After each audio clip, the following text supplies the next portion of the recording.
দেখুন, আপনারা হয়তো ভাবেন ডিভোর্সের পর বাচ্চাদের কাস্টডি সবসময় মাকেই দেওয়া হয়।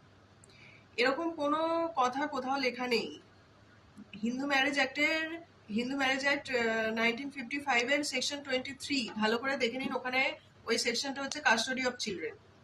এখানে পরিষ্কার লেখা আছে বাচ্চার কাস্টডি কাকে দেওয়া হবে সেটা কোর্ট ডিসাইড করবে, এবং কি কি গ্রাউন্ডে সেটা ডিসাইড করবে সেটাও বলা হয়েছে। বাচ্চার বয়স কত, হ্যাঁ, সে কার সাথে থাকতে চায়, হ্যাঁ, সে কার কাছে থাকলে তার ওয়েলফেয়ার ঠিকঠাক হবে, তার কোন জায়গা থাকলে সে সঠিক পরিবেশ পাবে, এগুলো সব কোর্টকে কনসিডার করতে হয়। এবার খুব ছোট বাচ্চার ক্ষেত্রে কি হয়, বাচ্চা মাকে ছেড়ে থাকতেই পারে না, হয়তো মানে মায়ের দুধ খায় এরকম ছোট বাচ্চা, তো সে মাকে ছেড়ে কি করে থাকবে একদম ছোট অবস্থায়। তো সেই সব ক্ষেত্রে মাকেই কাস্টডি সেই জন্য দেওয়া হয়। কিন্তু বাচ্চা যখন একটু বড় হয়ে যায় তখন বাচ্চাকে জিজ্ঞেস করা হয় যে তুমি কার সাথে থাকতে পারবে বা কার সাথে থাকতে চাও।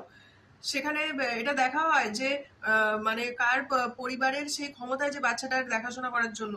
যদি দেখা যায় যে বাচ্চাটাকে মানে মায়ের বা বাবার বাড়িতে সেরকম পরিবেশ নেই বাচ্চাটাকে বড় করার জন্য, তাহলে কোর্ট কোন সাহসে আর কোন দায়িত্বে তাকে সেখানে অ্যালট করবে।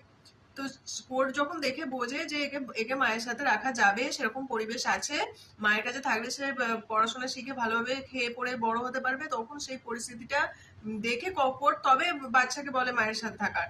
এরকম আপনি অনেক ঘটনা শুনতে পারবেন যে বাচ্চা নিজেই বলেছে যে আমি মায়ের সাথে থাকতে চাই না, বাবার সাথে থাকতে চাই, তখন কোর্ট বাচ্চাকে দিয়ে দেবে বাবার কাছে। এরকম কোথাও নিয়ম করে লেখা নেই যে সবসময় কোর্ট মা কি কাস্টডিতে দেবে। এবং মায়ের কাছে রাখতে দিলেও এই নয় যে বাবার সাথে তার কোনো সম্পর্ক থাকবে না।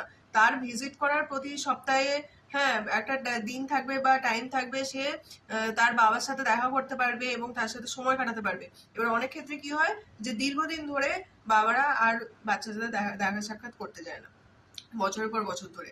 তখন এবার বলে যে আমার কোর্ট থেকে তো কাস্টডি দিয়ে দেওয়া হয়েছে, মাকে কাস্টডি দিয়ে দেওয়া হয়েছে, সেজন্য আমার কাছে আসতে দেয় না, বাবার কাছে আসতে দেয় না। আপনাকে আসতে দেয় না, আপনাকে আসতে দেওয়ার তো সে কেউ নয়।